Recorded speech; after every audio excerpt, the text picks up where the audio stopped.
Bonjour à tous, je vais vous parler de l'automatisation de la saisie comptable grâce à l'intelligence artificielle.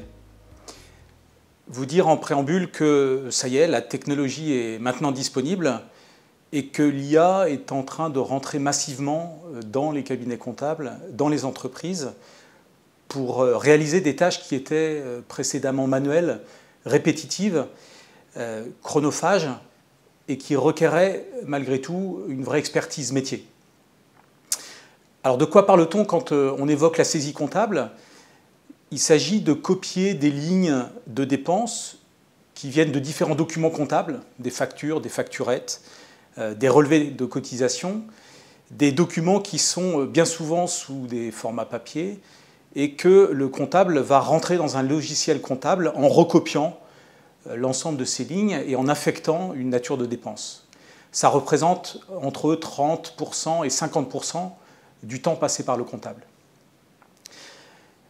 Alors quel est le cas d'usage auquel répond l'intelligence artificielle? C'est justement celui-là, d'être capable de récupérer en entrée un flux de documents et d'en sortir un flux d'écriture comptable correspondant à ces documents qui ont été rentrés. L'intelligence artificielle aujourd'hui est capable de se positionner sur 3 grands blocs fonctionnels répondant à cette problématique de l'automatisation de la saisie comptable.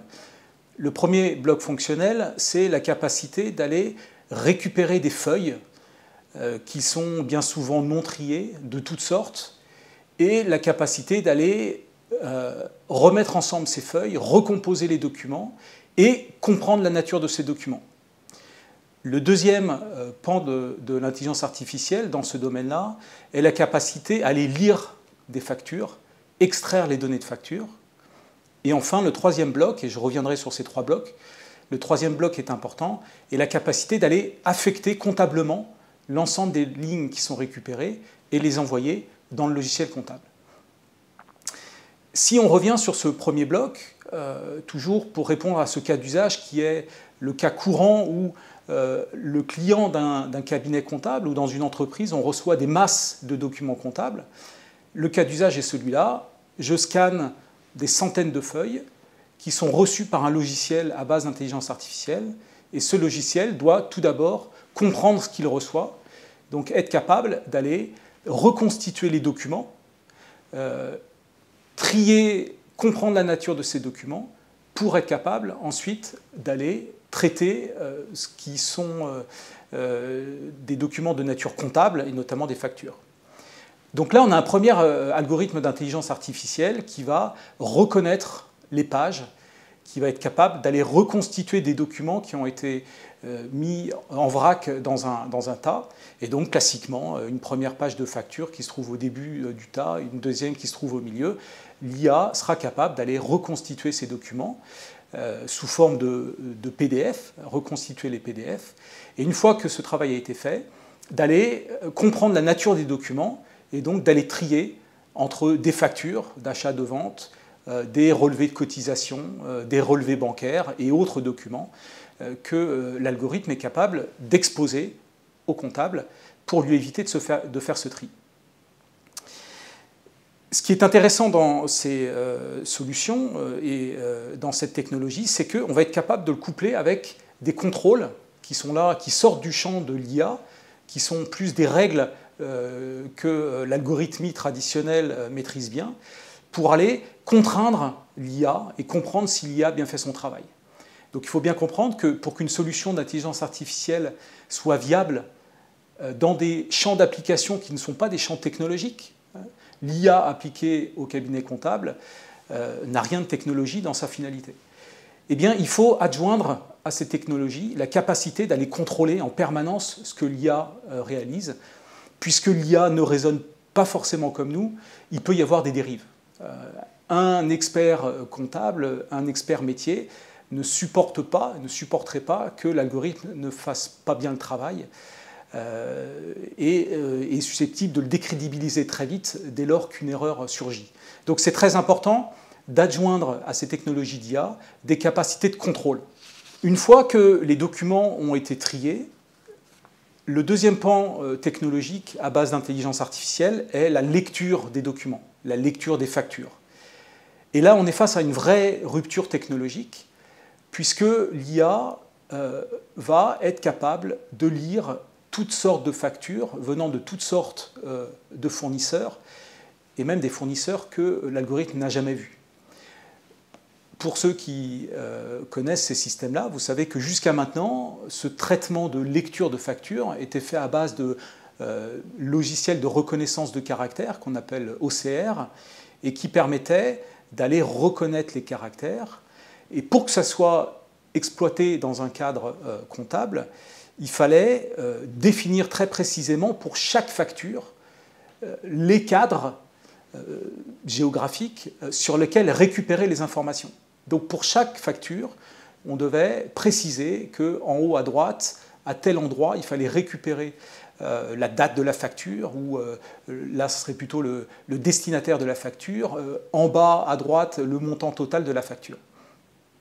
Ce qui rendait des systèmes peu robustes, au sens où il suffit que la facture soit un petit peu de côté, et que ce soit un fournisseur que ces modèles, ces gabarits n'ont jamais traité, pour que l'algorithme ne soit pas capable de le faire.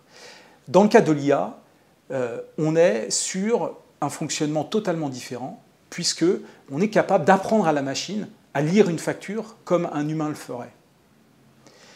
Quand un humain regarde une facture, il va regarder déjà la position du mot dans la facture. Il va regarder la taille de la police, il va regarder la présence de mots-clés qui entourent ce mot. Donc pour trouver un montant total d'une facture, il va plutôt regarder en bas à droite, avec une police un peu plus importante que les autres mots, et puis bien souvent, il va réussir à trouver soit montant TTC, total TTC, voilà. Eh bien, l'algorithme à base d'intelligence va fonctionner exactement comme ça, c'est-à-dire qu'on va donner à cet algorithme l'ensemble des paramètres qui permettent à un humain de prendre une décision sur l'interprétation du mot. Et donc, on ne va plus du tout lui dire qu'il faut systématiquement que l'algorithme aille chercher à tel et tel endroit. Non, on va lui dire, voilà ce mot, voilà les caractéristiques de ce mot, quelle est la taille de la police, quel est son positionnement dans le document, la présence de mots-clés, est-ce qu'il y a des lignes en haut et en bas qui se répètent, voilà. Et ces éléments vont être exploités par l'algorithme pour ce qu'on appelle faire une prédiction, et donc être capable de dire, eh bien, la probabilité la plus forte pour ce mot, c'est que ce soit un montant TTC. Donc je vais dire c'est un montant TTC. En haut à gauche, avec un format avec des chiffres et des slash, il dira, ça c'est la probabilité est très forte que ce soit une date. Parce que j'ai été entraîné à comprendre qu'une date, statistiquement, se trouve plutôt dans cette région de la page, avec telle structure. Et donc on comprend bien que si l'algorithme d'intelligence artificielle est confronté à une facture qu'il n'a jamais vue, il ne va pas être perdu, il va juste analyser, comme un humain le ferait, la nature des mots avec leurs caractéristiques pour que, statistiquement, il puisse donner sa prédiction et être le plus proche possible de la réalité. Ainsi, si un total d'une facture se trouve en bas à gauche, ce qui est peu souvent le cas, eh bien, si jamais la police est un peu plus grosse, si jamais ça se trouve en bas à la suite de lignes de factures et qu'il y a un mot-clé qui est total, montant total, eh bien, l'algorithme sera capable de dire, bah oui, c'est bizarre, c'est en bas à gauche, mais n'empêche que la probabilité la plus forte est que ce soit un montant. Voilà, disruption très importante sur ce volet de la lecture de factures qui est en train de balayer et de remplacer tous les systèmes précédents à base d'OCR. Un élément qui est très important également, c'est que ces algorithmes sont tellement puissants qu'on va pouvoir aller beaucoup plus loin que ce qu'on faisait jusqu'à maintenant dans la récupération des données. On se contentait, avec des systèmes à base d'OCR, de récupérer ce qu'on appelle l'entête et le pied de page, donc le nom du fournisseur, la date et puis les montants. Avec des algorithmes à base d'intelligence artificielle, sa capacité de traitement est infinie, et donc on va lui dire aussi d'aller récupérer toutes les lignes qui se trouvent dans la facture, toutes les lignes produits, sans faire beaucoup plus d'efforts que de récupérer les éléments traditionnels d'entête et pied de page. Et donc là, on a des algorithmes qui récupèrent, qui lisent l'intégralité de la facture. Alors pourquoi c'est intéressant d'avoir ce détail à plusieurs titres? Un des éléments, c'est qu'on va utiliser ces lignes pour faire des contrôles, pour vérifier la validité de ce que l'algorithme d'IA a pu trouver, notamment somme des lignes est égale au montant total, prix unitaire fois quantité est égal au montant de la ligne. Voilà. Tous ces contrôles classiques que l'on fait en tant qu'humain, que la machine va être capable de faire.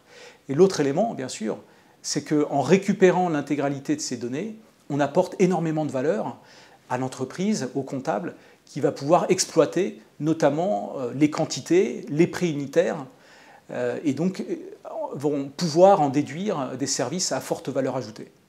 Un autre élément qui est structurant dans ces systèmes à base d'intelligence artificielle, je l'ai évoqué tout à l'heure, c'est la capacité de faire des contrôles pour vérifier en permanence ce que l'intelligence artificielle a produit. Dans ces systèmes automatisés qui répondent aux besoins de la saisie comptable, l'algorithme va être capable d'appliquer plus de 80 contrôles à chaque facture, permettant d'aller vérifier si l'algorithme a bien fait son travail, ou alors de sortir de l'algorithme un certain nombre de documents qui, pour le coup, seront traités manuellement, également pour être capable d'apprendre à l'algorithme à faire mieux. Donc on est dans du machine learning, on est dans la nécessité d'apprendre toujours mieux à l'algorithme. Donc cette capacité aussi de faire travailler en permanence l'algorithme pour lui apprendre toujours plus est un élément très très structurant de solutions à base d'intelligence artificielle. Le troisième bloc fonctionnel dans cette saisie automatique des factures à base d'intelligence artificielle, c'est l'affectation comptable.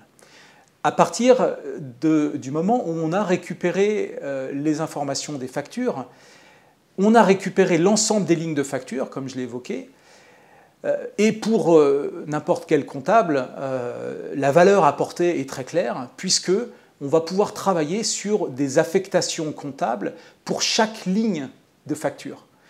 Et donc on va être capable de permettre à un troisième algorithme d'intelligence artificielle, qui est un classifier, donc un algorithme de classification, on va lui permettre de classer les lignes, chaque ligne de la facture, et on comprend bien que par ce biais, on va être capable d'aller distinguer des lignes affectés à différents comptes de charges et différents comptes de TVA pour une même facture. Chose que jusqu'à maintenant on avait beaucoup de difficultés à faire, puisqu'en récupérant uniquement l'entête et le pied de page, manuellement on est obligé de diviser et de scinder ce total si on veut prendre en compte qu'il y a des TVA différents dans une même facture ou des comptes de charges différents. La capacité apportée par ces algorithmes d'intelligence artificielle de récupérer l'ensemble des lignes va permettre d'affecter comptablement en multi-comptes de charges et multi-comptes de TVA. Et là, c'est un élément aussi très important apporté par l'IA, c'est que de la même manière qu'un autre type d'algorithme a été entraîné pour lire des factures sur la base de millions de factures, et bien là, ces algorithmes sont entraînés sur des millions de lignes de factures pour les affecter comptablement. Les affecter en compte de charge, en compte de TVA et en analytique, sur la base de ce que l'ensemble des cabinets, l'ensemble des comptables ont pu faire en entraînement de ces algorithmes. Donc là, comme je l'ai détaillé sur la lecture de la facture, on est sur le même type de comportement qu'un comportement humain, c'est-à-dire qu'on apprend à l'intelligence artificielle à affecter comptablement comme un comptable fait, c'est-à-dire qu'on va prendre en considération, l'algorithme va prendre en considération les paramètres requis pour faire cette affectation. C'est typiquement le nom du fournisseur, le libellé de la ligne, l'activité aussi du client, qui est très important, l'activité de l'entreprise, et également la TVA, qui peut permettre une affectation comptable différente.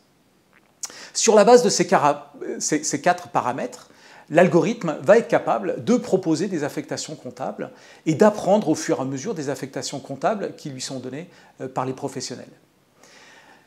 Ces algorithmes sont très puissants, ils ont une capacité de traitement quasi infinie, ils travaillent 24 heures sur 24, 7 jours sur 7, ils apprennent sur une complexité très très forte. Ils sont capables de travailler sur toute une série d'activités totalement différentes, sur des plans comptables aussi totalement différents.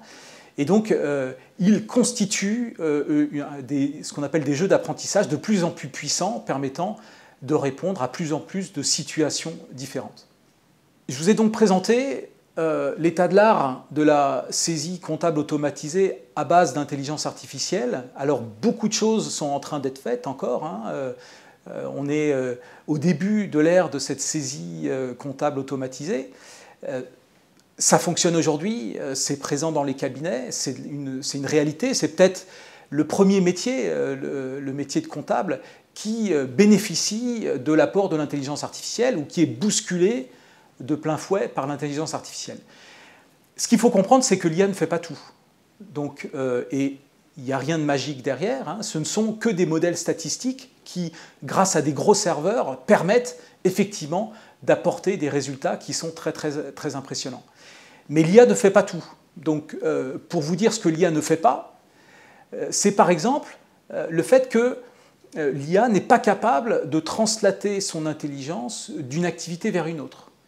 Si l'algorithme a appris à affecter comptablement pour des boulangers, il ne sera pas forcément capable de le faire pour des charcutiers ou pour des agriculteurs.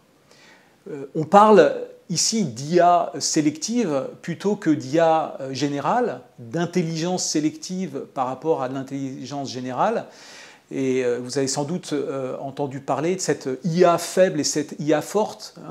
On est dans de l'IA faible, c'est-à-dire que ces algorithmes sont très puissants sur des problématiques très spécifiques, mais sont incapables d'étendre leur intelligence à des domaines sur lesquels ils n'auraient pas appris, contrairement à l'humain qui, lui, est capable de faire ce cheminement-là. Donc l'IA aujourd'hui, oui, est limitée dans sa capacité à apprendre, puisque, encore une fois, il faut lui apprendre sur des domaines spécifiques pour que l'ensemble de ces domaines soit couvert. Un autre et dernier élément sur l'intelligence artificielle et sur les limites de l'IA aujourd'hui, grande difficulté dans le monde des comptables, est l'hétérogénéité des plans comptables qui sont utilisés. Chaque comptable a son propre plan comptable. Et donc, comment mutualiser la compétence, comment mutualiser la capacité à translater un apprentissage sur un plan comptable vers un plan comptable différent? C'est une des limites aussi de l'intelligence artificielle. Alors les sociétés les plus avancées dans le domaine ont quasiment résolu cette problématique-là. Mais encore une fois, et pour désacraliser l'intelligence artificielle, c'est important d'expliquer ce que l'IA ne fait pas. Sachez qu'il y a encore des verrous technologiques qui sont là et qui vont sans doute un jour sauter. Mais ça, personne ne sait quand.